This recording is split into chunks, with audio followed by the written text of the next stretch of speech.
era, and the three gallery downstairs for the Assyrian, Hatra, and Islamic period.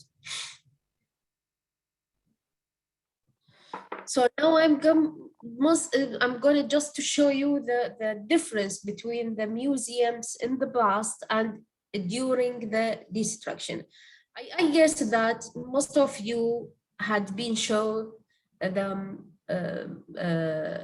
video of the ISIS when they destroy the objects inside of the museum, and in the photo below. And in the upper photo is just for the museum when it was before, during the normal day, let's say. Outside of the museum through the liberation time, and how it is the bigger or the huge hall had been done in the Assyrian gallery from snipers in order just to go in and go out of the museum and hiding themselves against of any airstrike or something like this. The other photo, you can also note that, so this museum had been stolen, not destroyed.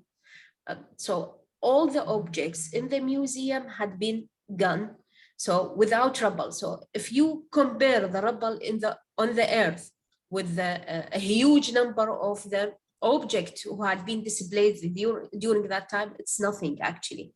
So it means the propaganda of the destruction, so just during that time, but actually the reality, the museum had been stolen. So in this photo, I'm just going to show you the old building of the museum. So the museum before was the Royal Palace. You know, after the change of the regime in Iraq from the monarchy to the democratic systems, actually most of the royal palaces had been changed the function of this building to the cultural affairs, such as the Mosul Museum in 1952, established to be a museum or suggested to be a museum during that time, then shifted to the other building that I show you in the beginning. This is the photo of the old museum, who was as a store for the museum, the new one. And here you are, the museum from inside, and the library, what happened for them. This is the other view. So see what I see is the two pictures in the museum actually still intact. But unfortunately, after the liberation, the two pictures had been stolen as well because of the chaos of, during the liberation. So most of the chaos, it's a critical time. So this is the museum as well. Yeah. So this is also the documentation unit for the museum. So here I just would like to just highlight on the museum's role during the peace and the war. So imagine during the peace, such a great role that the museum had been played in order just to do the reconciliation among of the different political parties in Mosul. After the American invasion in 2003, actually, many parties had been established. There are many conflicts between them. This conflict influence of the stability, let's say, or the coexistence in the city. So because of that, it need to do such kind of reconciliation between them. They agree to do that, but the difference about that they rejected the place. So for example, no one except to go to the Kurdistan region to sign the agreement.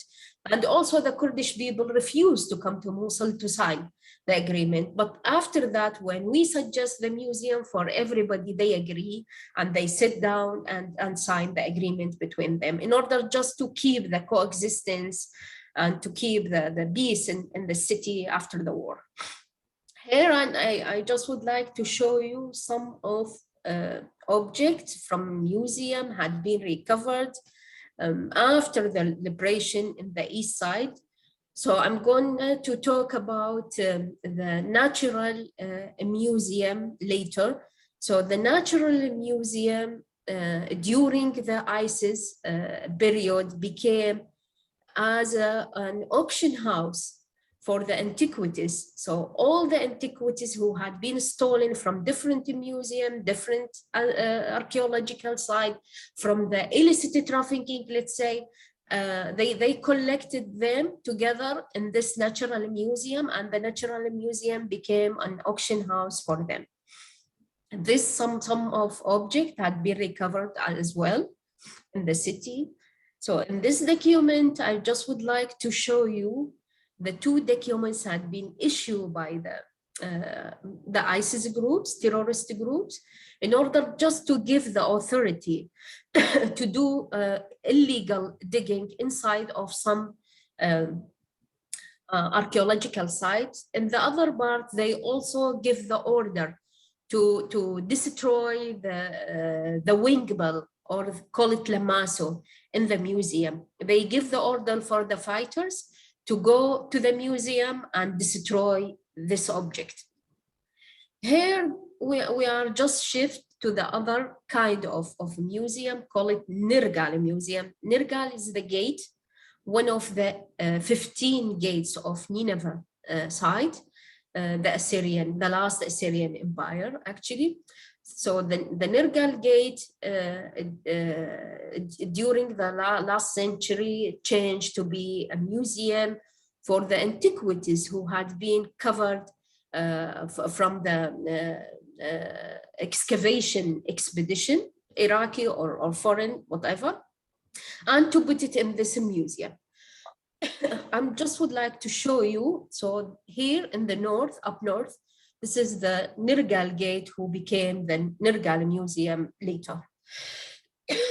Sorry about that, just a minute too.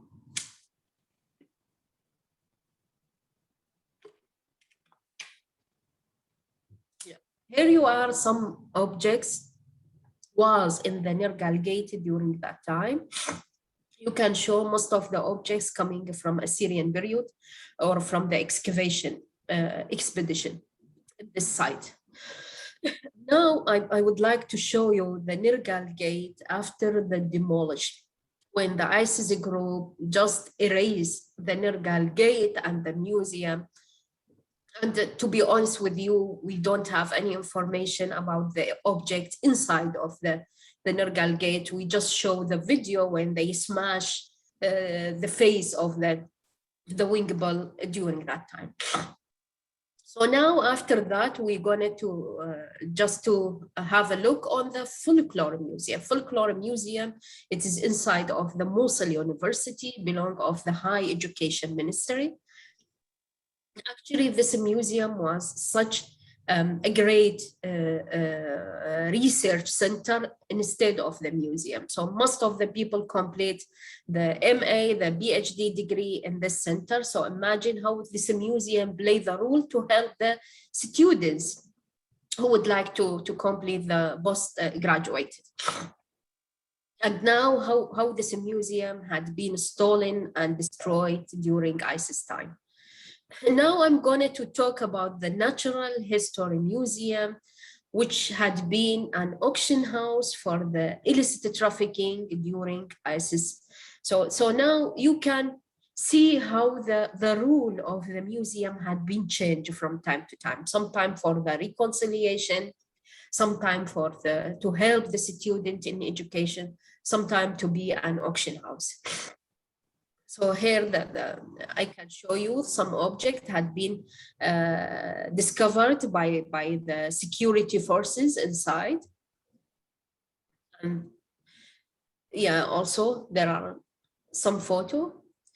So now we're going to talk about the Syaric Heritage Museum. So for the Assyrian people is a Christian ethnic group from Hamdaniya, but they have a church inside of Mosul, and this museum was a school actually previously.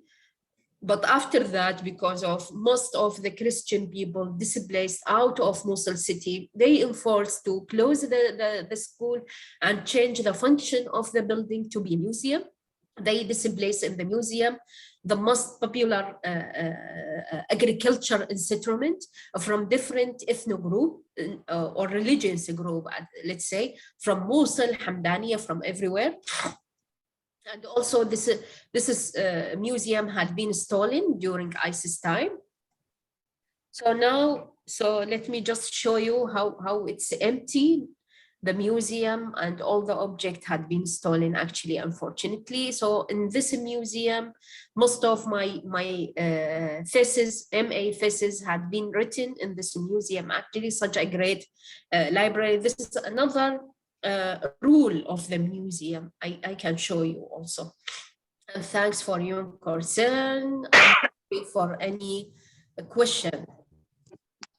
Thank you very much, Dr. Leila, for this presentation, for the rich presentation and nice presentation about the museums and the heritage sites of Iraq. And Iraq and museums and sites heritage will be themselves a museum. Thank you, and we are very sad about this situation of looting or trafficking or destruction, but we hope that peace will be between all, and the result will be very nice for museums and the site heritage. Thank you for you, and now we. Mr. Riyad Bakrmoon, you are here. You can open your micro, please. Yes, I'm here. Mr. Riyad, yes. You hear me? Thank you. Yes, I can hear you. Yes, you can now share your presentation, please.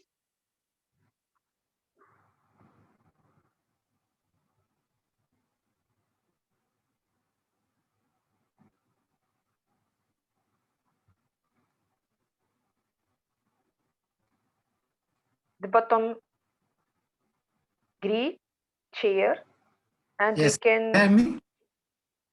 Sorry, my connection is quite weak. My internet connection is weak right now. Can you hear me? The thing that may help yes, you we is hear that you. you turn off your camera and then you're gonna share your presentation. That will be okay. Okay. Mr. Nigar, yes. Oh. Now we can share with you your presentation, and oops.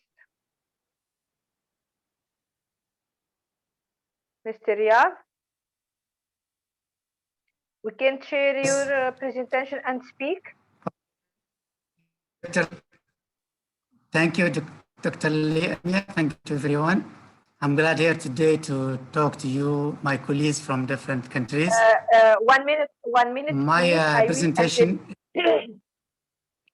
Dr. Riyad, I will present you for our colleague, Dr. Riyad Ahmed Saeed Bakrmoon, head of Museum Mukalla Conservation Project, Hadramaut, Yemen, General Manager of Mukalla Museum, Hadramaut, Yemen, conducting several archaeological and epigraphical file surveys that lead to the discovery of new inscription, member of Yemeni team to protect cultural rescue heritage of Yemen in Djibouti and Ethiopia, founder of and head manager of the online forum of archaeology scholar and student, award several honors and certificate of merit for cultural and media activities between 2004 and 2012.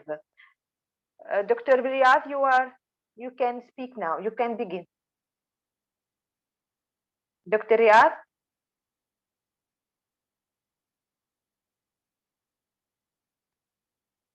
Dr. Riyad.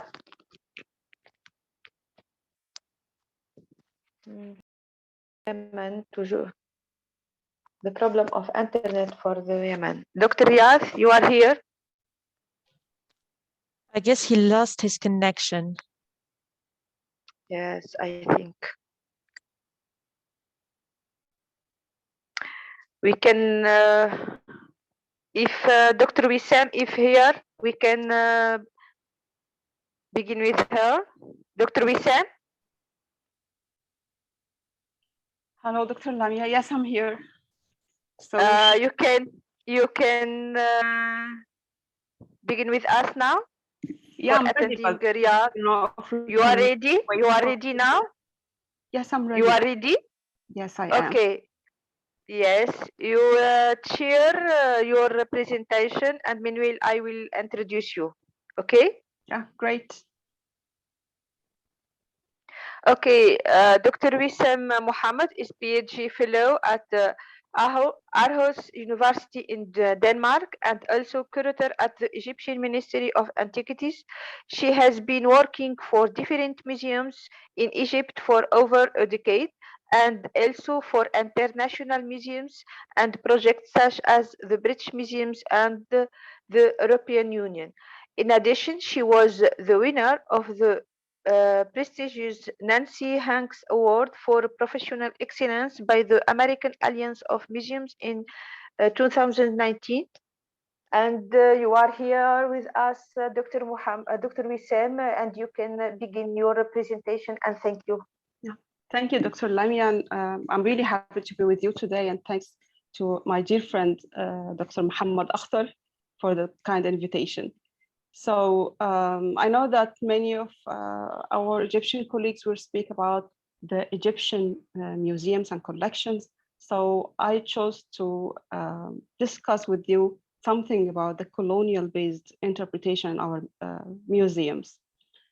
In the Middle East in general, we share together historical backgrounds and culture, but also we share problems. One of those problems is that many of the countries in the Middle East were colonized by European civilizations or countries or culture, or how you want to call it.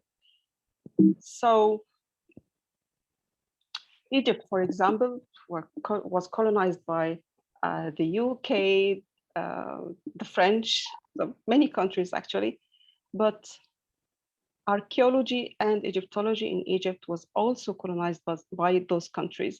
It was not only political, but it was cultural more than anything. And if you can see the old images for archaeology and excavations in Egypt, you can easily recognize how the West dominated Egyptology and how they controlled everything. If we can say that the 20th century and the 19th century were dedicated to colonialism, we can say that the 21st century is coming to be dedicated to decolonization. Many voices in the West, actually, they started to speak about decolonization of archaeology and museums and heritage in general. But at the beginning, they focused on the collections only. But what I'm going to speak today about is the decolonization of knowledge, of thoughts and ideas. Because in post-colonial societies, like Egypt, for example, the problem is the ideas that were implanted in the minds of the people for the local communities impacted or influenced by the colonial policies at the past. And today we're going to see some examples of ideas that still alive in our streets and in the minds of the people. I'm going also to focus on some examples from social media. And this is because the world is changing.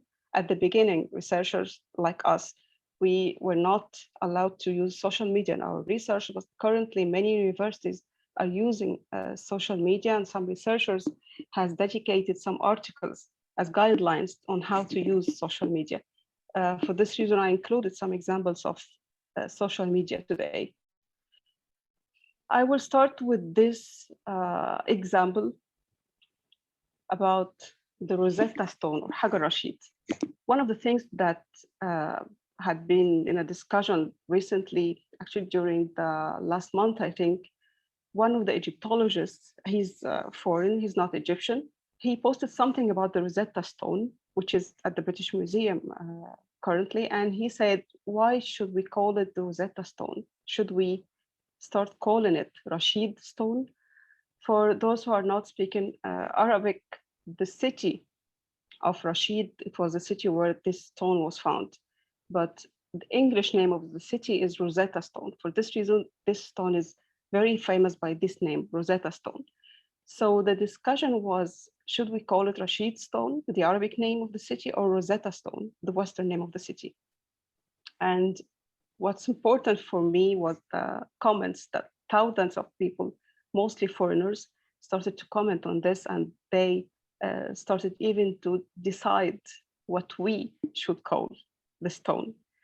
So till the moment, even the decolonization efforts are not exactly decolonizing, because they are still discussing our problems. They are still deciding for us what we should think about our heritage. So one example of using the words, let's say, in our interpretation, how to call our objects. Some of the famous objects are very famous with misleading titles. So we need to be careful about what we say, because how we interpret our heritage and how we interpret our collections, this is what the audiences in our museums understand and get when they leave the museum. This image was taken at the Paris at the airport in Paris during the visit of the King Ramses II, the mummy of the King Ramses II, that was moved to Paris for scanning and making some tests. But actually, during the 20th century, many narratives, colonial narratives, let's say, described King Ramses II as the Pharaoh of Moses, the Pharaoh who persecuted the prophet Moses. And at the moment, you have no idea how many people and visitors at the Egyptian Museum in Cairo come and ask us, where is the Pharaoh of Moses? We want to see the mummy of the Pharaoh of Moses. And what I can say about this is that colonial stories need some new narratives. We need to be careful about what we say to our audiences. We don't have to commit to the old narratives of the colonial policies. This is the mummy of the King Seqenenra, and it happened at the Egyptian Museum that one of the tourists, they said that his accent was Algerian, but nobody knows. He came inside the gallery of the mummies and he spit it on the mummy of King Seqenenra. This king was a hero. He died at the war trying to get the independence for Egypt. But most probably the guy who spit it on this mummy, he thought or believed that this is the mummy of the Pharaoh of the Moses and we should hate it. Many things like this are affecting our thoughts and affecting how we see our heritage. In the Middle East in general, people are so religious. So when you tell them that the pharaohs were not good people, they hated God, automatically they will think the same and they will believe in this. For this reason, we have many cases where we can feel that the people are disconnected from our heritage because the narratives are so old and many of them are so based on colonial agendas. This is why I'm saying that we need to revise our narratives every time we speak about something at our museums. Please just ignore the old story, think about it and understand the historical backgrounds before saying anything. And when we talk, even when we talk together, we can also include our own native tongue, because in some cases, many countries like Egypt, Iraq, for example, those countries are very rich in heritage.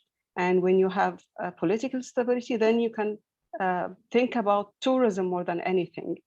And when you put tourism at the first place, sometimes you forget about your local communities. And this is a real problem, that we disconnect the local communities out of our heritage because we focus on tourism more than anything. For this reason, I'm saying that we need to include many languages. Of course, tourism is so important, but also we need to be careful about our own language. This image is taken from Petrie Museum in London, and this museum is dedicated for Egyptian archaeology. And in this museum, they started to put labels in Arabic because most of all the collections came from Egypt. And when you are trying to tell the true stories, try to find a place for yourself in the story. Where were you when all of this happened? You need to tell the people that you were not quiet, you were not silent, but you did a lot of efforts, you were there, you tried to do whatever you could do, even though the circumstances were not 100% perfect. It was not what you needed, what you wanted, but you were there, you tried to preserve your heritage. This is an example of my last exhibition in Cairo about the local workmen in archaeology in Egypt. And in this exhibition, we tried to, of course, use Arabic before English, because this is meant for the local community more than anyone. And we tried to tell the true stories about the real discoverers and the efforts done by the local Egyptian workmen, even though their work were underestimated or kept in the shadow for so many years for the sake of other Western big names. Now we are talking about the trust. And I have this example, this is very recent, and it's this is a post by UNESCO, and they are talking about the repatriation of Gilgamesh tablet to be returned back to Iraq, which is really huge thing. Congratulations to Iraq. But at the comments, there were a lot of comments from people from Iraq, but also from other Arab countries. I only chose 3 examples here, that some people are still have doubts about the security. So if we got this object back in Iraq, do you think it would be safe? And even one of them suggested that if that museum doesn't want the tablet now, then we can give it to another museum in Germany or Paris, for example, just to keep it safe. And what if something happened? If a political situation occurred, if there is something wrong, if there is a revolution, so can we keep it safe? I see that all of these kind of comments are coming from a mistrust between the authorities and the people. This is not, of course, it's not the opinion of everyone in Iraq. Of course, there are more rational people, but also I'm sure that in every country, there are some examples of this. We have people are saying the same in Egypt. And of course, there are many people like this in Libya, Yemen, and all the Arab countries that faced political instability during the last years. We need to build trust between us and our local communities. We need to get the people to see our efforts, to talk to them about what we are doing in our museums, how curators work, how we protect our heritage. It's not only display or random exhibitions. Now just come to see what we are doing, because we need to build trust between both the local communities and museums. This is another example from the Louvre Museum when they decided to display some objects that were undeclared at the customs. They were stolen from, I think, Syria and Libya. And the Louvre Museum decided to display the objects with the labels of the customs and with all the information and documents. This is to tell the people that this is how we protect your heritage. This is what we do as great efforts to return the objects back to the countries where they belong. It's very important for the people to see these kind of efforts. It's not always about the art. It's not always about the statue itself, but the story of the repatriation and how it was stolen and how it returned back. This is very important for the people to see, to know how other people are working to protect their heritage. And this statue also is from Egypt, and it has a different story actually. And you know, the shock therapy in psychology, sometimes we can use shock therapy in heritage also by telling the people stories to shock them, to get the shock about what happened. Like this statue is from gold, solid gold, and it was for the god Amun. This statue was sold by a farmer in Egypt who found it. He sold it to a Western guy for only £1 Egyptian. So you can imagine £1 Egyptian for a statue like this. Of course, the pound itself, £1 was something by that time, but also it was so cheap.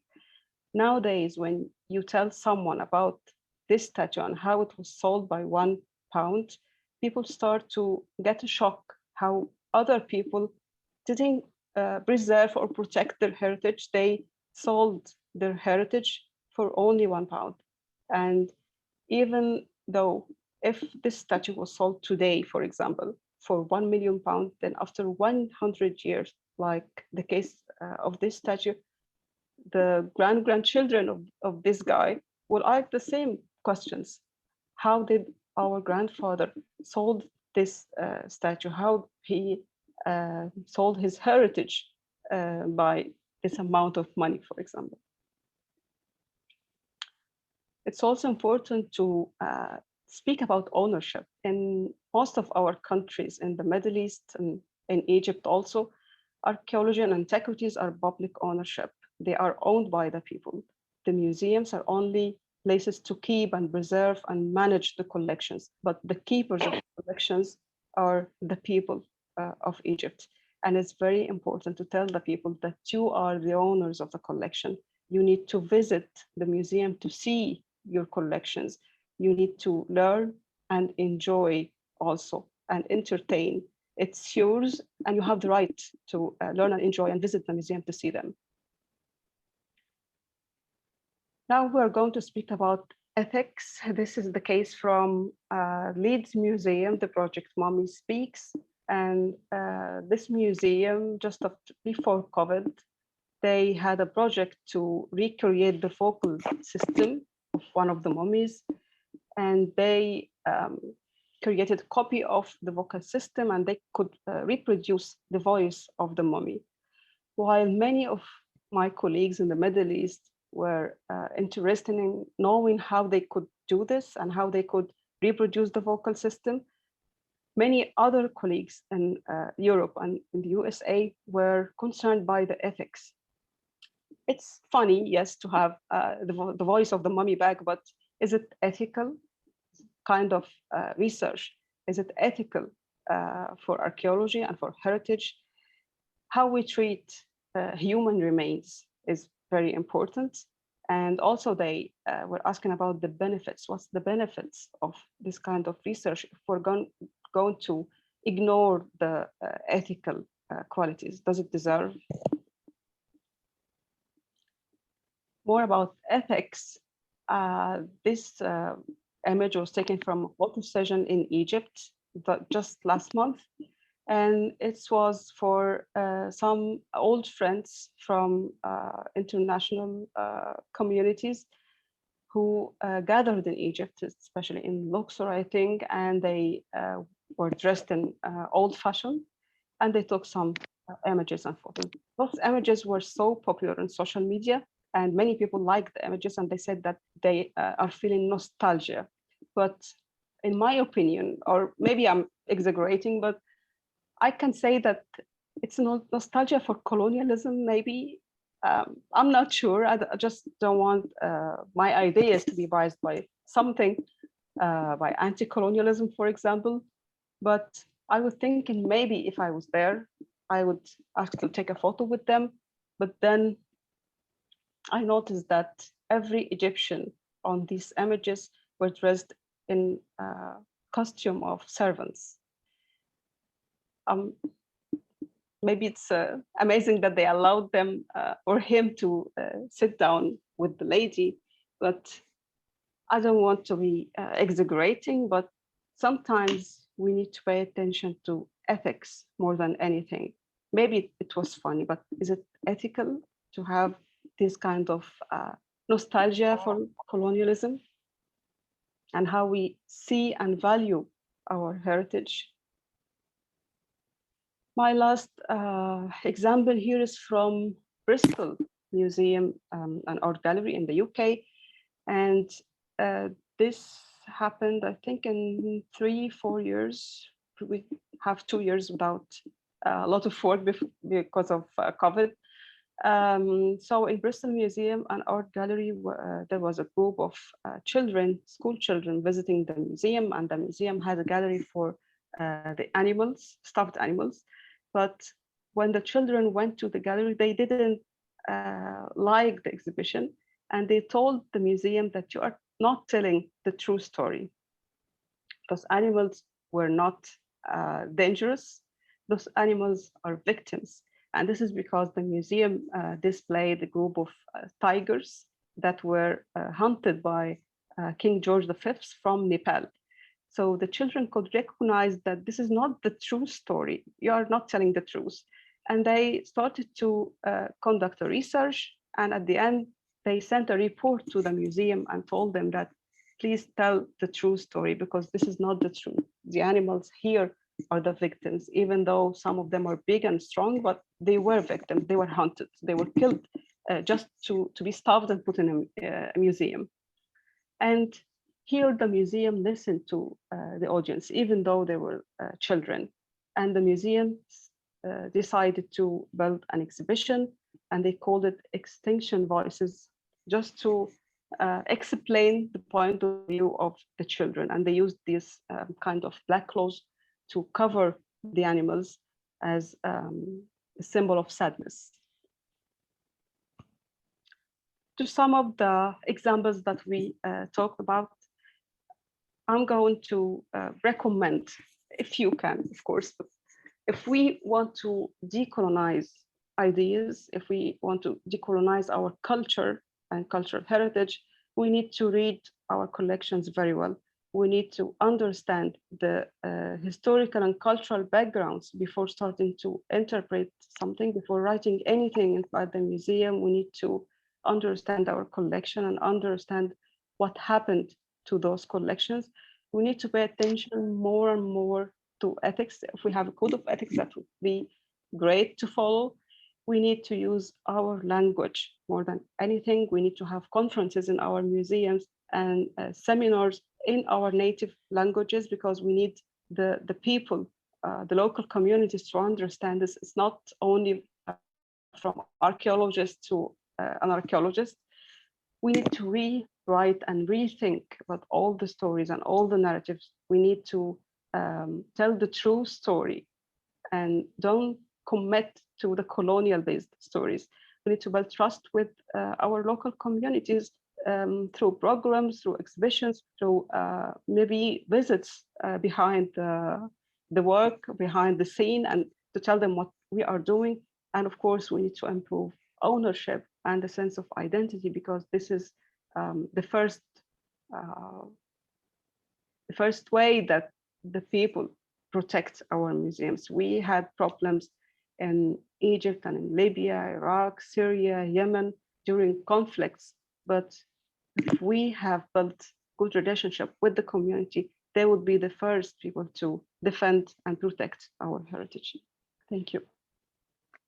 Thank you for your presentation, dear friends, Dr. Wissam. It's very good, and thank you for such informing presentation, because it's a big and really big and interesting subject that everyone is talking about now, especially for the African ethnographic collection, and particularly in the Egyptian object in all over the world and the museums. And there are several professional museums in ICOM. They are many communities that they interested in this subject, and also NGOs. Thank you for you, and it's necessary to say their origin in all over the museums on the world. And you have said that this sentence, every object have a different story. Thank you for you, dear friends. And now, if you can If Dr. Riyad Bakrmoon is ready, he sent me that he's ready. Yes, I'm ready. Dr. Riyad Yes, I'm ready. you can share your presentation now.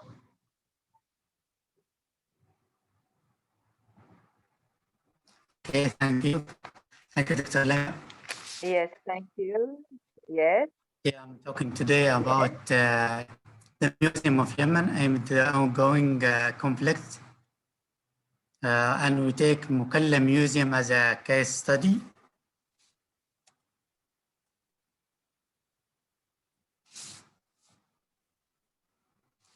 We talk also about the previous and ongoing conflicts on cultural resources in Yemen and the current states of the national and the main museum in Yemen.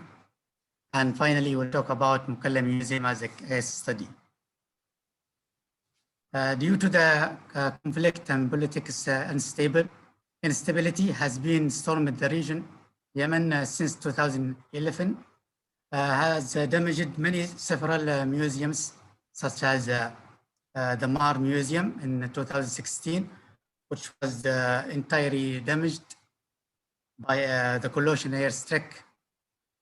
Also, we lost more than 2,000 objects from the Mar Museum. Also, the Zinjibar in Abian Museum has also destroyed in 2011, lost more than 600 objects. We have lost hundreds of museum objects. The illegal also endangered UNESCO World Heritage List, such as Walled City of Shibam, Zabid, and Old City of Sana'a.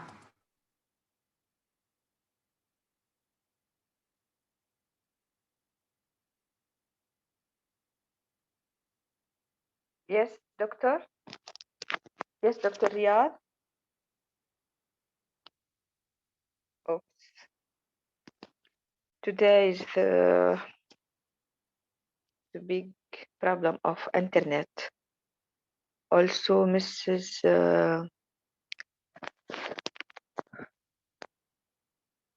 Okay, if Dr. Riyad don't hear us, he can continue with us. And Dr. Sana Durani also, she said, I'm having weak internet connectivity, trying to fix it. Now, if Dr. Shireen. Yes, I am here. Dr. Yes, if you can, if you are ready, we can try with you. Okay, yes. Just I want from you to share the presentation. I can talk from here. Yes. Yes, I have. Yes, Mr. Nigar, if you can share the presentation of Dr. Shireen. Dr. Shirin, I didn't receive your presentation. The link you gave me was almost empty. It didn't work for me. I have your previous presentation. Yes. Is that okay? I have sent it to Dr. Lami.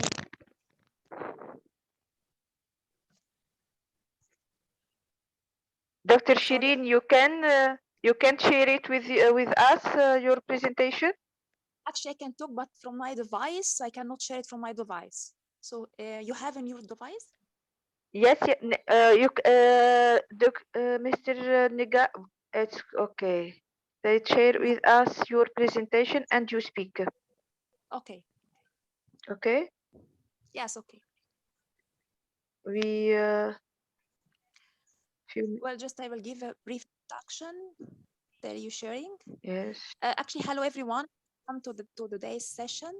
The talk today sheds light on the major museums in Egypt, and they have much potential as heritage tourist attraction and many cultural resources. These museums are trying to shape the perception of the Egyptian history and culture for different audiences. Dr. Shireen, wait, please, until Dr. Okay. Nijar can share your presentation. I'm just giving introduction, what I'm going to say. But let me introduce you, please. Sure, Dr. Okay.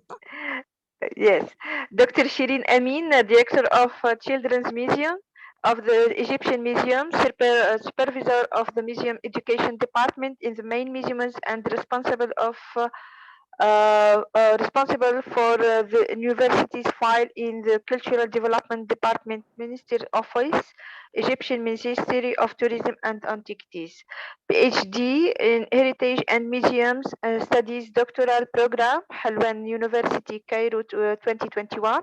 Main categories, Heritage Studies, Research Topic, the interpretation strategy of industrial heritage in the Museum of Egypt, Master in Cultural Heritage Management and Tourism Studies, a master degree in accordance with the LMD system Bologna process, European Union standards, awarded by the University of Paris 1, Panthéon-Sorbonne, intitulé Gestion des sites du patrimoine culturel et naturel et valorisation touristique. January 2020, 2014-2015, et comme member, voting member of British Museum Fellow. You can begin, please. Okay, thank you so much. Today I will explore some of the main and old and unique museums in Egypt. Yesterday, Dr. Osama explored the new and recently opened museums, so I will explore the old and main museums here in Egypt. Actually, I just moved to the second slide. Yes, I will start with the Egyptian Museum. The Egyptian Museum is under the authority of the Egyptian Ministry of Tourism and Antiquities. And you are seeing the photo of the museum. And the Egyptian Museum was founded in 1858 at Bulaq, moved to El Giza, and then moved to its present site in 1897 and opened in 1902. This museum is home of the extensive collection of ancient Egyptian antiquities, over 150,000 pieces and objects on display, presenting the ancient Egyptian history from the pre-dynastic era till the Greek-Roman era. Moving to the second slide, please. The second slide. In the second slide, you're seeing the second slide, the Heritage Education Program at the museums. So kindly, Dr. Lamia, just move to the second slide. Yes, but wait for me. Okay. Seconds. I'm just going to show it to, yes. What you're seeing here, one of the Heritage Craft Education programs at the museum. Dr. Wissam talked about the role of the museum in the community. And what you're here is some of the education programs directed to adults, presented the history of the leather and copper industry, where the participant learned the manufacturing of leather goods such as bags and handbags and copper industry, and of course inspired by the ancient Egyptian art. And the trainers are volunteers from under supervision of the museum sector in Egypt. So just I'm showing you one of the education programs that directed to adults at the Egyptian Museum. Moving to the slide after, I will show you other museum in Egypt, the Museum of Islamic Art at the Ministry of Tourism and Antiquities. So kindly, Dr. Lamia. Yes. We'll talk and then the Museum of Islamic Arts, we're going to see the photo of that museum right now, contains one of the largest and the most extensive collection of Islamic artifacts in the world. And this museum is located in Bab el Khal in the heart of historic Cairo and houses over 100,000 antiquities back to different Islamic eras, and a collection from different parts of the world, from Egypt, from India, from China, from Iran. Actually, the establishment of this building was in 1902, and the building was made in a new Mamluki style and recently renovated. The museum exhibits large collection of artifacts, as I told you, and focusing on different topics through all the period of Islamic history, like medicine and engineering, and what you're seeing here, the new display of the museum after renovation. Moving to the other museum in Egypt, the slide after, I will talk now about the Coptic Museum under supervision of the Ministry of Tourism and Antiquities. So Dr. Lamia, the Coptic Museum, please. Yes, it is not me, but the technical part, they take a few, yes, it's now.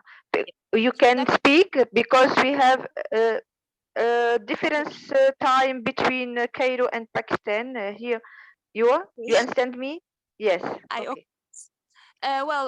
What you're seeing here is the Coptic Museum, and Coptic Museum houses the largest collection of Coptic artifacts in the world and was opened in 1910. The museum was established through the effort of Marcos Semeka Basha, and this one was a prominent Coptic figure, and the collection represents Coptic history from its earliest beginning in Egypt through its rise as a leading center of Christianity in the world. So what you're seeing here is some of the collection of the Coptic Museum and the entrance of the Coptic Museum, and this is one of the main museums in Egypt as well. I will move now to the slide after to show you one of the Coptic Museum events for reviving Coptic songs and tunes that having survived for over 2,000 years in the Coptic Museum. And this is one of the main activities presented in the museum and trying to engage the community to the museum as well. Moving now to other museum in Egypt, since a slide after, I will talk about the Suez Museum. This museum, under the authority of the Ministry of Tourism and Antiquities, the original Suez Museum was destroyed in 1967 war with Israel, but its contents were transported to Cairo in a few times and returned to the city in 2005. And then this museum opened again in 2014, and the museum is located on the banks of the Suez Canal. And in this museum, there are about 1,500 displayed artifacts that transfer the history of the Suez Canal and Suez government in Egypt from the prehistoric time to modern time. And this museum is one of the regional museums in Egypt. And again, this museum is under the authority of the Ministry of Tourism and Antiquities. I will move to the slide after and show you some of the activities presented for the school children in the Suez Museum. Among the many activities with the workshop of stimulation of the excavations, and the creator of the Suez Museum trained the participant the rules of scientific excavation. Actually, I am choosing some of the education programs from different museums to show you an overlook on the education in that museums. Actually, the museum's education officers participated to this practical workshop and teach the children how to excavate the object in an organized way, and the participant tested the major operating phases of the modern archaeological research to understand its role in the reconstruction of the historical eras of Egypt. I will move to the slide after, one of the very important museums in Egypt, the Nubia Museum in Aswan.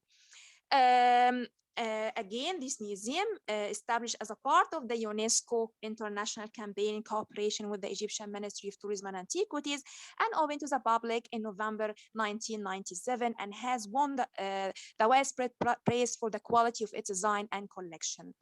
Now I will move with you to other museums in Egypt and explore some of the museums and advise you to come and visit this museum when you come to Egypt. So what you're seeing here, the Egyptian Railway Museum, and this museum under the authority of the Egyptian Ministry of Transport. The Railway Museum is attached to the Cairo main railway station in Ramses Square, and the museum was built in 1932 and was opened to the public in 1933. It consists of 2 floors exhibiting and telling the history of the railway since its establishment in Egypt, and the museum houses and exhibiting and telling the history of the railway in Egypt, and displays the first railway line in the Middle East and was built in Egypt in 1853 between Alexandria and Kafr Zayat. And what you're seeing here is the story of train transport in Egypt, and again you are seeing here the museum and some of the collection and the first announcement of the museum during the early 20th century, and some I will show you in the slide after some of the activities for the school children. So because this museum presents a good program for school children.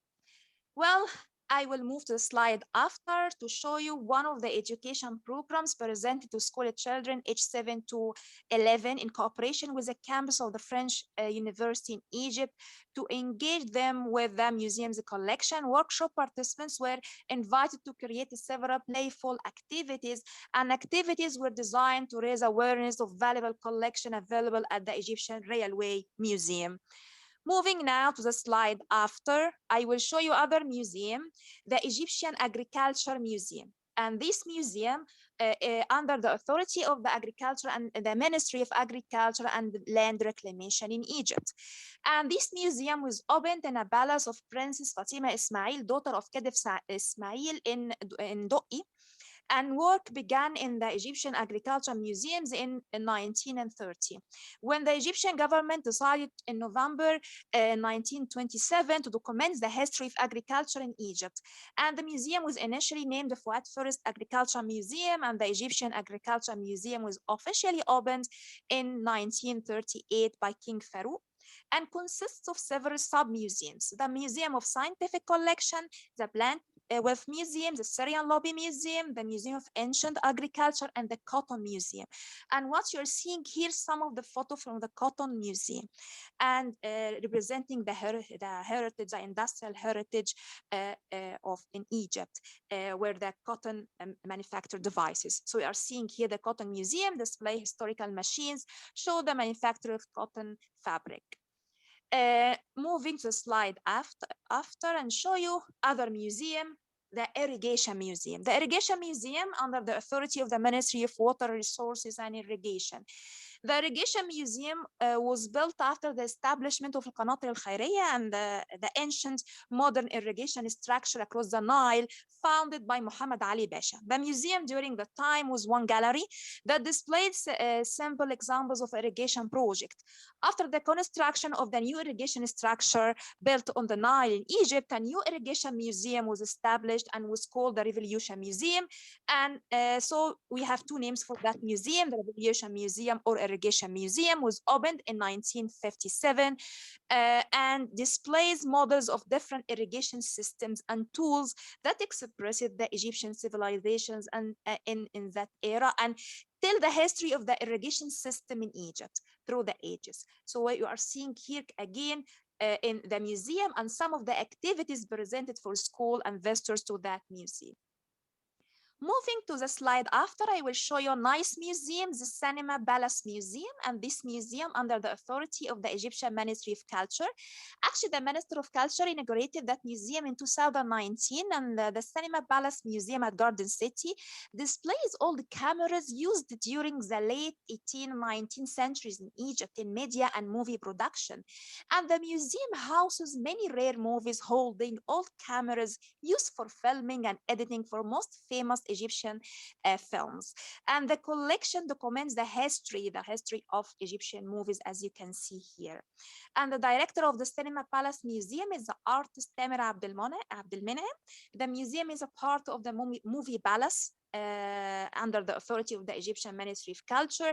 And the Movie Palace is a governmental culture center which is specialized in training photographers and directors and making and showing films. Moving to a slide after to show you a very nice museum. I like it so much. The Communication Museum under the authority of Telecom Egypt. And the Communication Museum is a museum under the authority of a Telecom Egypt.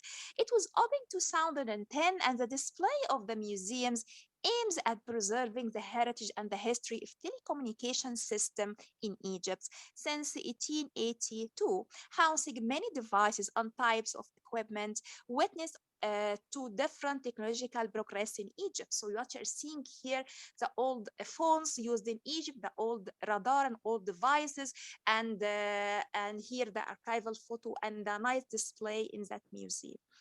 I will show you other museum as well. And in the slide after, the Egyptian Air Force Museum. Again, this museum is one of my favorite museum as well.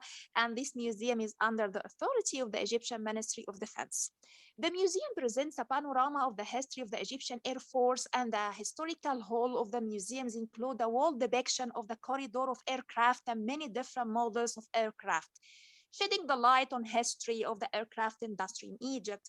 And the museum houses a hall with a rare set of photographs documenting the participation of the Air Force in various wars, of course, the Egyptian Air Force, starting with the First and Second World War. And the museum display a diverse representation of the Egyptian aircraft through the use and interpretation of its object. And the Egyptian Air Force Museum is focusing on realistic approach in displaying the object. And museum display the Cairo 300 plan. It's a plan, the first Egypt-made plan, and this is made by Egypt during the Second period.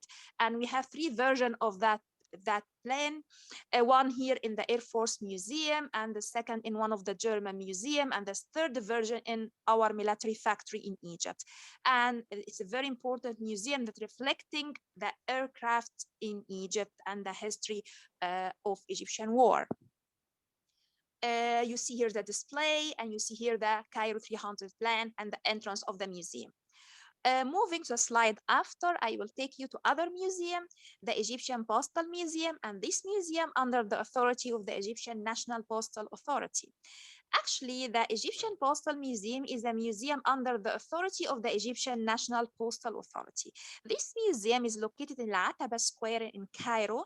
It was opened during the meeting of the 10th World Postal Conference in Cairo in 1934. It was opened for the public in 1940. And then the museum was renewed again when the Postal Authority developed and explained the museum into a vivid record of development of postal service in Egypt. So you are seeing here a museum that tells the history of the Egyptian post from its establishment in 1886 until now. I'm advising you again to visit that museum when you come to Cairo. I will move now to other museum, and this museum in the slide after is a Talat Harb Basha Museum. Actually, that museum is Talat Basha Harb Museum. Is a museum under the authority of Bank Masr, Bank of Egypt, and the museum houses tons of documents, treasures, and possessions of Talat Harb Pasha, the founder of the Bank of Egypt, the founder of the Egyptian economy.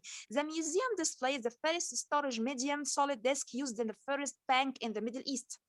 In the various operation, and one of the earliest recorded calculating device used in Egypt as well, and all the belonging of Talat Harb Pasha, the founder of Bank Masr. So you are seeing here one of the very important museum that documenting the history of the national economy of Egypt. I will move you now to other museum, the Egyptian Geology Museum.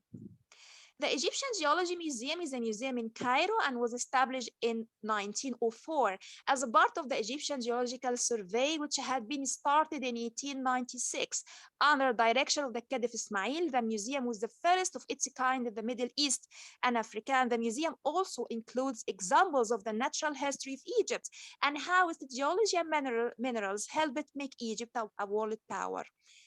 You are seeing here the entrance and the display of the museum. I will move you now with other museum, very nice museum. The Animal Museum Nil Giza, a zoological garden. The Animal Museum Nil Giza Zoological Garden established in 1914. The museum holds many rare mummified animals, as well as skeletons and skulls, and the Animals Museum has been renovated, including new panorama that have been added for more displays of wild animals and birds. It works perfectly as entertaining and educational museums for children, as well as scientific reference for students. I will move you now to other museum, the Exchange Museum in Cairo. The Exchange Museum in Cairo is located in the EGX or Exchange Downtown Historical Building that dates to 1928. The museum highlights the oldest capital markets in the world and one of the pillars of the Egyptian economy dating back to 1883 and displaying historical collection and historical manuscripts talking about the exchange in Egypt. So it's a very nice museum, or in Arabic we call it Mathaf al-Bursa. So moving now to the slide after to show you one of the very nice museum under the authority of the Egyptian Ministry of Education, the Education Museum. The Education Museum, the idea of the establishment came in 1937 on the occasion of the anniversary of the establishment of schools Diwan in Egypt, the Ministry of Education, presenting the story of the education system in Egypt. And the museum includes a large panel showing different stages of education in Egypt. And there is a section for ministers and section for photographs of these ministers of Egypt from the early 20th century. And there is a special gallery for girls' education, displaying drawing and picture, as well as models of Arabic decorated calligraphy and its development as well. So it's a very nice museum under the authority of the Ministry of Education in Egypt, documenting the system of education system in Egypt since its establishment. The upper floor of the museum includes Department of Technical Education of its various types, industrial, agriculture, and commercial, and as well as Department for universities. Of course, there is a special department for Al-Azhar al-Sharif for education resources, as well for students and for teachers. Well, in the slide after, actually, noteworthy that we have a new museums to visit in Egypt. In the slide after, I'm showing you Sharm el-Sheikh Museum and showing you Royal Carriage Museum and the Egyptian Museum of National Civilization. But Dr. Osama talked yesterday about all these museums. I'm thank you very much, and hoping when you come to Egypt to visit all these museums and come and visit us. Thank you so much. Thank you very much, Dr. Shireen, for this panoramic visit of the Egyptian museums and the different type of museums and activities in them. And thank you for sharing with us the Egyptian cultural diversity. Thank you very much. And now, if Mrs. Sana Durrani is present with us, please.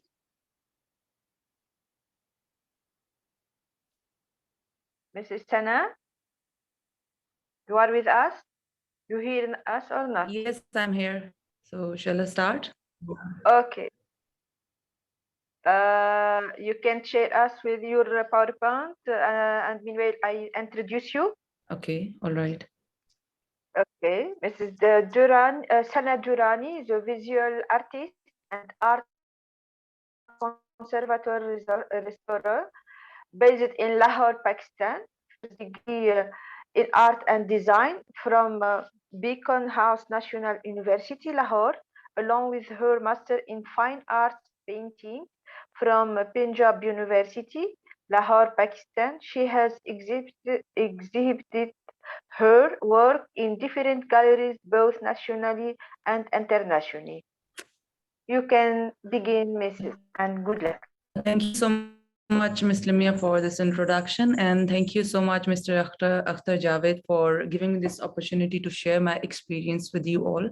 I hope that because as it is related to museum and museum studies, I hope that my experiences and whatever I've learned during the course, which I'm going to talk about, will be beneficial for you all in some ways.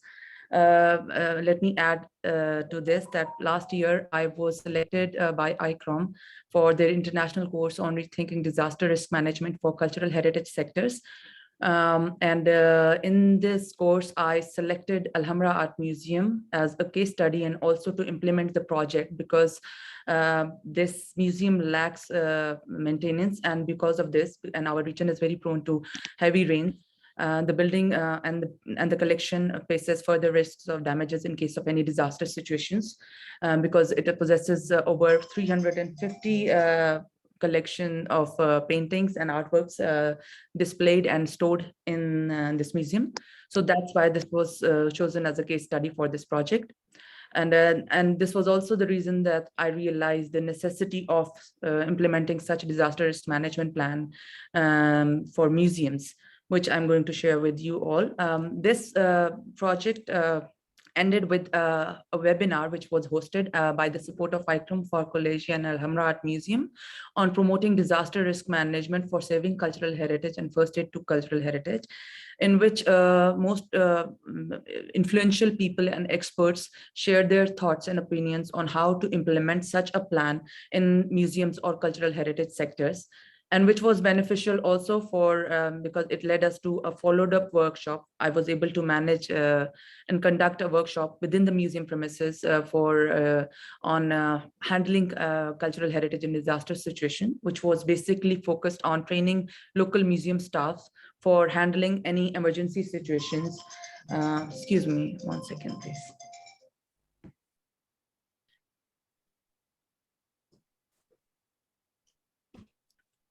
All right. Sorry for that. And I think I have to also turn off my camera if the signals are weak. So please bear with me. All right. Okay, then before we move on, let's talk about little about the terminologies we used in disaster risk planning, and then what is exactly a disaster. We all know about it, but the actual definition given by WHO on disaster is, it can be defined as any occurrence that caused damage, ecological disruption, loss of human life, deterioration of health and health services on a scale sufficient to warrant an extraordinary response from outside the affected community or area.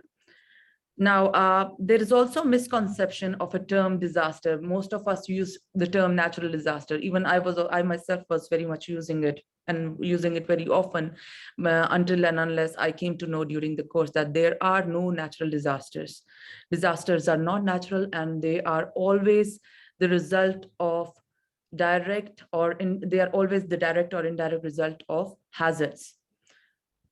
So I'm also giving this table, sharing this table here, which I prepared, where it is visible and it can clarify this definition more, that disaster occurs when hazard, vulnerability, and exposure meets together.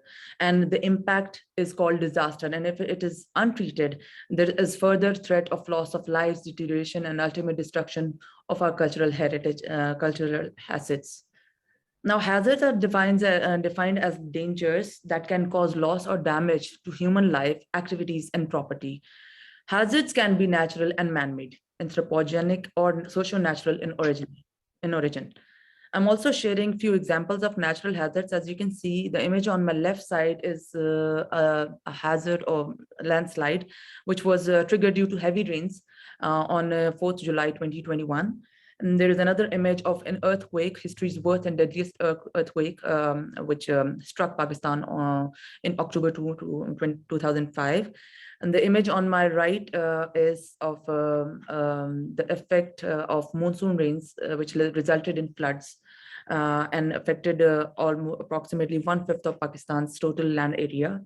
These are all the examples of natural hazards, and the most recent example is of Turkey's massive fire in southern and western coast at the end of July 2021. Although it can be triggered as a man-made hazard, but mainly we will consider it as a natural hazard. Now, if we talk about man-made hazard, there are four. I'm sharing just 4 examples here of man-made hazards, although there are many examples, but there are main or prominent hazards which are caused by humans. The National Museum, which occurred due to an improperly installed air conditioning unit on the ground floor, and which reduced the majority of its 20 million of artifacts collection to ashes. The second image is of Beirut's explosion. It was also caused by a man-made. It is a man-made hazard, where Sursok Museum suffered extensive damage from the explosion. The third example is of a technological hazard, which is also very common and originates from our industrial conditions, including accidents, dangerous procedures, infrastructure failures, or specific human activities. The fourth example is very common, and most of the museums have been facing it. It is vandalism, robbery, or looting. And the image here I'm sharing is of damaged pharaonic objects lying on the floor and in broken cases in Malawi Antiquities Museum, Minya, Egypt. So these are just the examples which I'm sharing to just clarify the different terminologies which we were already using, and I hope that most of you were aware, but just to give a clear idea about what exactly are the hazards and how it works. So now moving on to what is first aid to cultural heritage. It is an immediate action taken to protect, stabilize, and reduce risks to endangered cultural heritage during and after an emergency situations are collectively defined as cultural heritage first aid. First, such an emergency may be due to natural or man-made or a combination of both. How can first aid be given to the museums in emergency? This is the most common question which even I asked myself before starting this project. So it depends on three phases. One is situation analysis, then it's on-site damage and risk assessment, and then it's security and stabilization. All these three processes are totally dependent on documentation, risk management, communication, and coordination, which can lead us to early recovery of our cultural heritage, which are facing risks of destruction, further destruction. Now, how to carry situation analysis is the main thing, in which situation analysis is a commonly used tool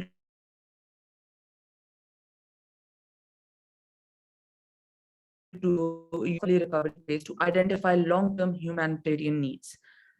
But before talking about situation analysis and the procedure, there is the question that who can be the first aiders for cultural heritage and can participate in the situation analysis. So we have here the teams or institution implementing first aid can participate. The owners or institutions in charge of the affected cultural heritage can also participate. Representatives from the emergency management institutions who control access to the affected areas and are in charge of defining priorities for emergency response are also able to participate. And last are volunteers and local NGOs who can also contribute and participate in early recovery for carrying situation analysis or first aid to cultural heritage. So situation analysis consider of three parts. I'm not going to get into such details because I myself learned it and it took me a year to learn all of it, but just to give you a brief idea about the first aiders and the responsibilities of the first aiders are to, in situation analysis, are to collect the information, geo-coordinates of the area concerned. They will identify the primary hazards which caused the emergency, vulnerabilities will be identified, and most importantly, what stage of the situation are they in? Pre-emergency phase, outbreak of the emergency, for example, riots have begun, a storm is underway, immediate aftermath of a natural hazard such as bombing incident. So these things must be, they will take into consideration before starting it. Then they will analyze, the first aiders will analyze the information collected and identify the cultural heritage assets which are most significant, are heavily damaged and have suffered some damage and are vulnerable to secondary hazards. Then they will go to planning for on-site first aid actions. What kind of actions needs to be taken? But before doing the actions, the formal permission, the roles and responsibilities of the institutions involved, and the preparation are all the part of the planning in situation analysis. And most importantly, after that, identifying, during this process, identifying stakeholders and actors can also play an important role in team building and also getting more support from other institutions to give active participation in emergency response. So the second phase is on-site damage and risk assessment. Now this phase occurs post-event on-site damage and risk assessment involves the visual inspection and documentation of damages and losses. It is also useful for the evaluation of immediate risks, which if left untreated could cause more harm to the cultural heritage. So the responsibility of the first aiders after situation analysis is to assess on-site damage and risk assessment to prepare themselves to take actions. And these are the points which are involved in conducting on-site damage and risk assessment, in which they will prepare, inspect the site, record damage and effects of the disaster, assess and record immediate risks, the further risks to the building or the collection, prepare assessment report, and then update plan for implementing on-site actions, that what kind of actions are required actually for saving the heritage, the collection inside the building or the place which is damaged. So then come the third and the final stage of security and stabilization. The first aiders, it involves, first of all, let me just tell you a little about it, that it involves the documentation, packing and transportation of objects to a safe temporary storage in case of any emergency. So basic security and stabilization actions include post-event evacuation of cultural heritage objects to another safer temporary location, which is only necessary when a building or structure that is housing cultural heritage objects is declared unsafe for use, but it is made sufficiently stable to evacuate objects.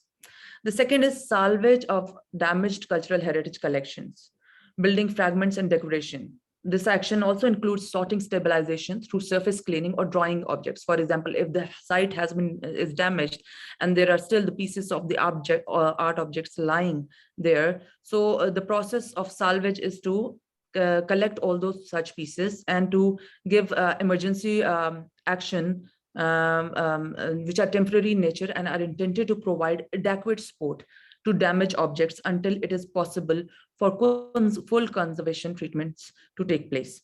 So it also includes emergency stabilization of historic structures, something left after damage, providing safe and secure temporary storage, which I've already spoke about. Then triage is the main process first aiders do while conducting salvage. They will, first aiders prepare a list of objects that have to be evacuated first, according to the value, social, religious, historical, and religious, and the threats to the collection or the object and the material and the weight, whether they can carry it or not, whether it is easily accessible. So these are all the concerns that the first aiders take into consideration before taking such action of triage. So now the last step comes of stabilizing the art objects. So first of all, it's surface cleaning and documentation. I told you earlier that all the processes involved documentation, coordination, and communication, and these all goes thoroughly throughout this process. So after stabilizing and surface cleaning of the objects or the artworks and the documentation, they first aiders pack and move carefully the object, as I'm also sharing an image here of an action which was done on the objects of National Museum of Nepal, Kathmandu. And then the objects are to be relocated to a temporary storage until the museum or the place or the heritage place is feasible enough to function. So my question is, are we ready to take such actions for museums for the safety and protection of our valuable assets? Because it is a very important and necessary step of giving first aid to cultural heritage collections. But how are we ready and how are we going to take such steps? And the conclusion I came is, for preserving and protecting our rich, valuable assets of museums and other cultural heritage sectors, it is very important and necessary to implement such disaster risk management plan. And the museum staff should be given proper trainings on first aid trainings for handling emergency situations, for the rescue and safeguard of our cultural heritage collection. Those are a few of the resources which I think will be very helpful for you to learn more about it, because I just try to sum up all the learning which I did in the course, but it is going to be really beneficial if you are interested to know more about it. Thank you. Thank you, Ms. Sana, for this presentation. And we are here with you with deal another side of museums, how to protect them of from natural disaster, how to analyze the situation after the disaster, what to do right after the disaster, and mainly, I think, what are the first steps to take before starting working. Thank you, Mrs. Sana. And now, Thank you so much. Miss Nigar, if Dr. Shadia didn't hear, if you can present or show us her presentation. Dr. Shadia Abdurabbu from Sudan. She said she sent to you her presentation with Yes. an audio. Yes. Yes, thank you. Sure.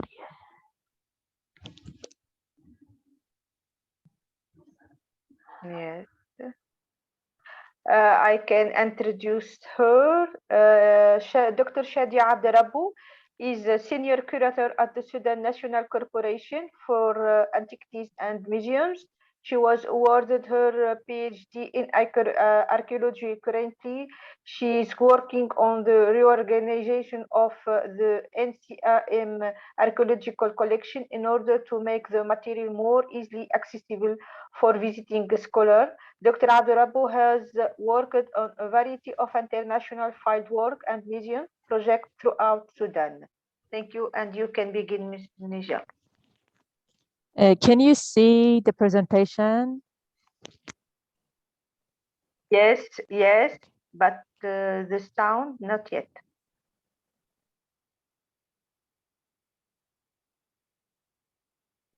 Dr. Shadia, would you please unmute your mic?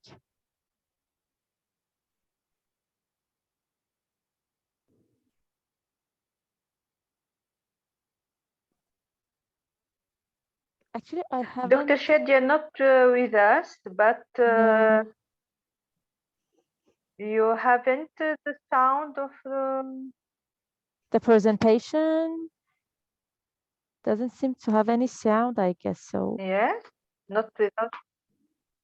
No, as far as I'm checking, it doesn't have any here. sound.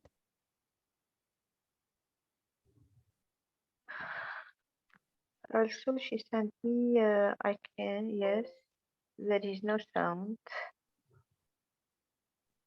Oh, okay, it's not a problem. We can now present with Mr. Kasimi. You are with us, Mr. Kasimi, you hear me? Hello. Mr. Fahid Kasimi. Hello? You hear me?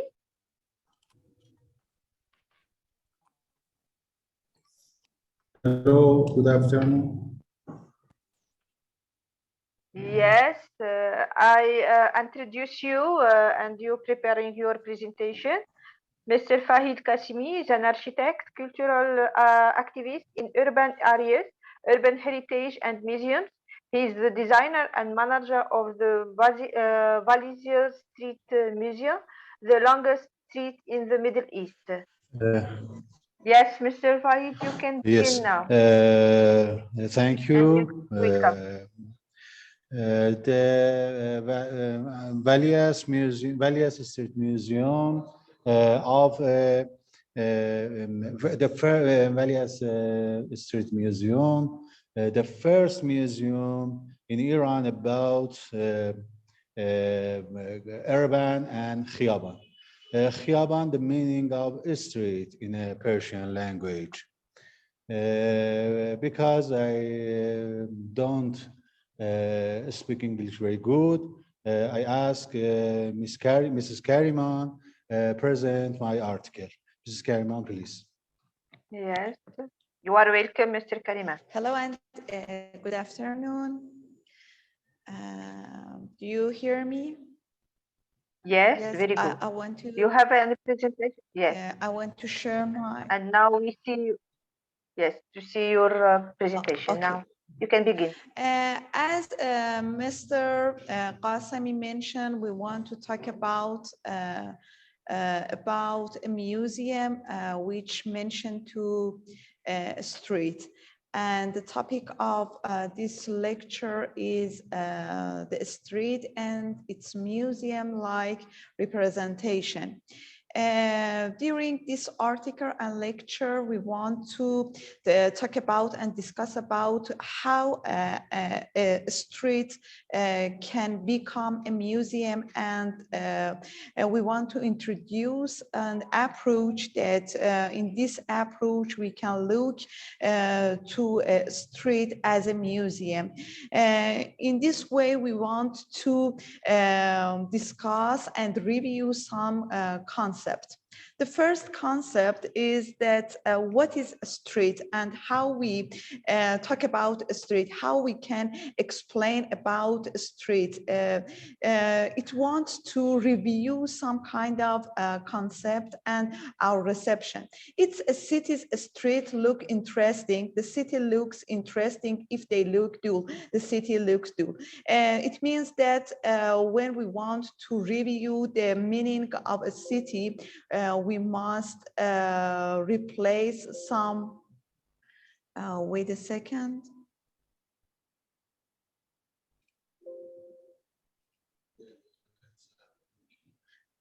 Please wait a second. I want to.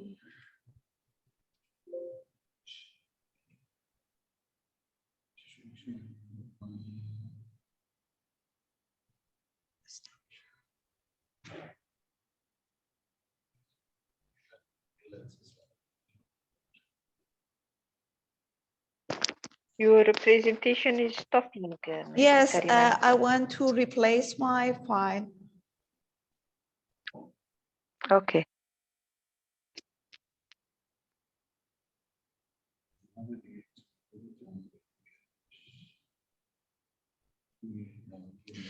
Okay, when we talk about a street, we engage with some different concept. The first concept of a street is a place that somehow we can call it a humanity phenomenon. And on the other hand, we can't see your presentation. yes, please. I want to open it because it has some different files. I ask some second to replace it, but I want to talk about a street and what the characteristic of a street. We meet each other in a street, and as I mentioned before, that's a humanity phenomenon. Some different social activity happen in a street that we don't have before. So in this case, we can call a street some new media for some new activity, social activity. Yes, here we have it. I want to here mention Italian in this way. The city consists of relations between the measurement of its space and the events of its past, which are the answer its urban life. The city, however, does not tell its past, but contain it like the lines of hand written in the corners of the street. So in this case, we encounter with a phenomenon that we use it, and also it contains a lot of event and a lot of memory. And it's the characteristic of a street that's the main part of a city. Please, the next. Yeah. In Persian culture, a street has some different meaning and some different concept. The first meaning of a street mentioned to the straight path that the building covered it, and the garden for crossing, and the site planning for plants and flowers. And the other aspect of a street mentioned to the place that have social activity and some place for meeting each other. In this case, we expanding the other role of a street, which contain different aspects of social and individual part of life. I mean, it's not just a place, it has some social and individual aspect. And on the other hand, the street is a destination and has sign that makes the city legible. Sometimes these signs are public place such as cinema, shopping, malls, and something they are the residential complex. It means that we direct to a street to find something that we access to it, some public place that we remind it. And when we choose the street as a destination, we step into the realm of urban space. General feature of urban space are as a scope for public life, a place to meet, a space for urban display, part of intercity communication system. And what does the street that is destined and the urban public space represent, and how does the city's drama make up its narrative? A street and urban network, tangible and intangible. A street and urban memory, a street and narrative, the possibility of playing the role of a street in the drama of the city, a street and context of urban life, a street and dailiness, and what was about a street. I mean that a street is a main part of what we want to talk about the street as a museum. The other concept we must talk about is urban memory. The process by which the city is imprinted with form is urban consists of event, is memory. And this is the physical platform for understanding. Another main part and main concept of having a museum according to the street is memory, and how we can join memory to a street. What does memory mean? Memory has two defining and expressive aspects. The remainder of the past experience in a way that plays a role in our mind and our perception of ourselves. And another point is the power or strength through which remember the past. Urban memory is the result of a sequence event. The resulting narrative is a sequence of events without intention of responding to the matter. So memory is deeply linked to collective experience, collected memory, and a memory network. A street is the origin and location of the crystallization of the city's memory. The city, however, does not tell its past, but contain its like the lines of hand written in the corner of the street. So we see that how a street can join to memory, because this yes, the sentence was the Calvinal sentence that we mentioned in the first part of our presentation. And now you can see how we can connect memory to town, memory to city by a street, because as I mentioned, a street is a main part of town and city.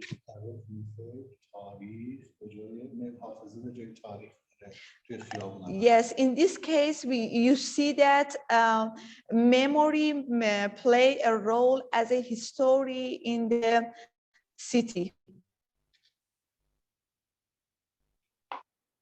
Another main part of this idea is how to design, and design can be a response, design as a response. For complete this idea and to complete that how a street can be a museum, we must think about a way to a response, and this response must be design. Design is the solution to the matter that has been discovered. The answer must be in a way that the issue has been solved from the audience point of view. Design is a miserable and is an answer to join memory to street. The street and its museum-like representation by designing. The last part of our speech, we want to talk about two processes that complete each other. In those processes, you can see that how the street become an urban memory, and by designing this urban memory become a museum. All these four part has some subtitle. In a street, you make your making your action plan, and by in urban memory work on it and somehow flourishing it, and by designing you review your plan, and at the last make a revision. I mean, you represent this memory. And in other process, by networking, in the process of networking, which we need to complete the idea of become a museum in a street, you must research and collecting, I mean work on it. And in this process, when you find out some research data, you interpretation and displaying on the museum. In this step, you again review your plan, and at the last step you make a revision. I mean that in the last step you have a museum, a street museum that the audience can visit in and watch it. This museum become and born from the citizen memory that a museum curator try to gather and represent it in a new way by design it. And it's an active and alive museum that each day we can add it and planning a new event for it. I think that's okay. All we talked about today was some theory part of our museum idea, and in a full paper and in a real world we try to experience some idea in some event and exhibition that we had it before and held in Valley Asr Street Museum before. I think we have 3 exhibitions that we experienced this idea, which completely interactive with the memory of citizen and the memory of this long street. Yes. And in those experience, we see that how we can have a museum in a street and all the citizens can be interactive with those ideas. و این در واقع کانسپتیه برای مشارکت در شهر.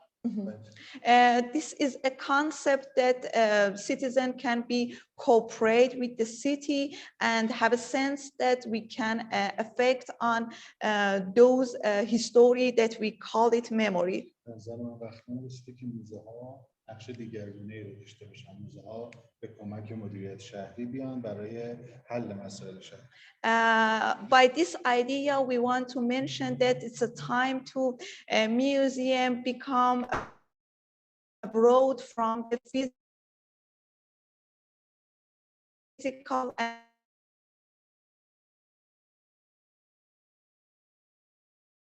urban. تعریف موزه و اون چیزی که از موزه تا به حال داشته. In this way, we want to somehow reimagine and recover the meaning of museum, classical definition of museum, and have a new method, have a new approach to a museum definition. برای این منظور نیاز هست که ما میراث فرهنگی رو به عنوان یک نگاه و نظریه و فلسفه بدیم تا یک عمل و اکشن. In this way, we want to have a approach to consider cultural heritage as a philosophy, as a meaning, more than some tangible things, tangible stuff. It's a philosophy, not stuff. Thank you. I think it will be useful. Thank you, Mr. Kasimi and Mrs. Kariman for this presentation and for this new concept and the new way to and a nice initiative to bring museums closer to the visitor, and how streets becomes memory center to all the visitors and to all citizens. Thank you, Mrs. Kariman and Mr. Fahid. And now, if we have time, I don't know if Mr. Bakrmoon and unfortunately Mr.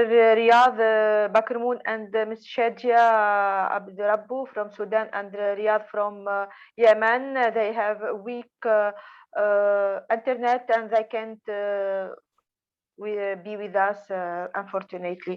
But today I will thank for the Mr. Mohammed Akhtar for this opportunity to bring together all these specialists to share their experience, and thank you for bringing museums professionals together in the ICOM family group forum. Thank you for all, and Mr. Mohammed or Mr. Nigar, you have to speak some words to thanks all, or to close the conference, or if someone have some to ask or one speakers or to ask something. Yes. I think we, if Goli Spy is there, if the Gulnar Spy is there, then are you there, Gulnar? Gulnar Spy? Mr. Javid, no, she couldn't actually participate. No, so you because have of to the read. weak connectivity. You have to read. Yeah. Yes, sure. I just she actually sent me a short text, and I want to share it with you on behalf of her. Dear colleagues and friends, good morning, good afternoon, and good evening. First of all, please accept my apology. I wasn't able to be connected because I'm in a road trip in north of Iran, and I have a very bad connectivity because here is surrounded by green mountains. But by this short message, which my dear colleague and friend, Ms. Negar Sagharichi, kindly read on behalf of me, I want to send you my gratitude and regards for such a great professional gathering and efforts. Thank you to our organizers, hosts, mediators, group leaders, all their participants and lecturers. Thanks to all of you. It was such a great honor to listen to you and to learn from all your experiences and knowledge.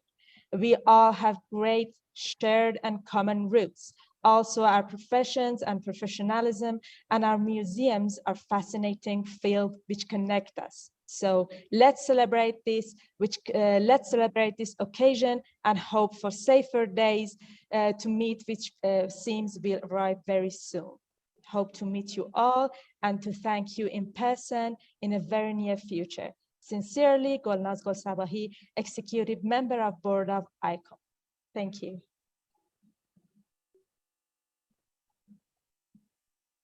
Thank you, Mr. Nigar, for this word. Yes, Mr. Akhtar, you have something to say, or Mr. Sharqi want to say something about Arab ICOM? I think Mr. Sharqi is an appropriate person to say something. Maybe in English or maybe in Arabic, no problem. So okay. He is the man Thank behind. You. Okay. Yes, thank you. Thank you. Mr. Sharqi, yes, you have, yes, dear friend, you have, yes, thank you can you. speak now. Assalamu alaikum. Nice to meet you all again. And we are very pleased in ICOM Arab to have this wonderful 3 days And we were honored to see you all and to see all your presentations. And ICOM Arab, according to ICOM suggestions, they encourage all their committees to work together. So this is a good example of the work that we had with ICOM Iran, ICOM Pakistan, ICOM even ASPEC. So this is a wonderful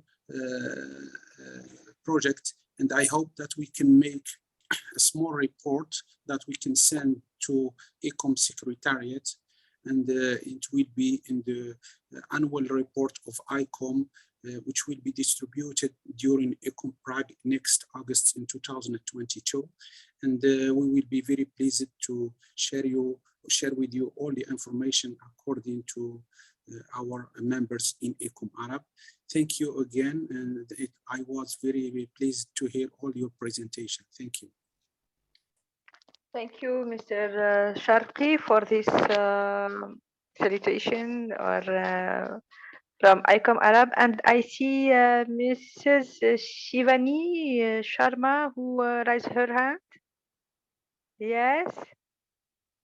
Yes. If you open your micro, please.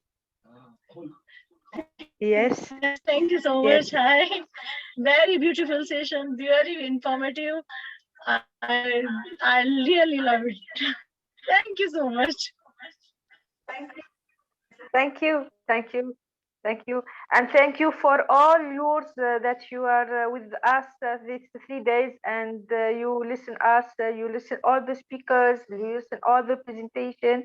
And thank you all for all the technical parts, for all the who have with the team of Mr. Mohammed Javid. Yes, Mr. Mohammed. I'm here. So let's announce as the closing with the thanks to all speakers, keynote speakers, participants, and organizers. So I'm very grateful to Shaki Damali and you personally, because it was excellently managed. Everything, I didn't have any problem to run here and there. So it was a one window operation which I got, and I'm so happy. And I learned a lot that in future we can continue this collaboration, and we'll continue learning from our speakers. They have a lot of things to tell us. So we will have a joint venture here. But next group is a 06 group. Group 06. That was a group 05 Arabic. That is 06 group of European, but it is dedicated to Prague 2022 meeting. So I must be needing two young youth of Arab countries, two speakers from youth of Arab countries to give them a space, and they can speak about their countries in 06 group. So it is for the youth too, chance to speak about art and culture of their countries. So definitely with that, I thank you everybody here.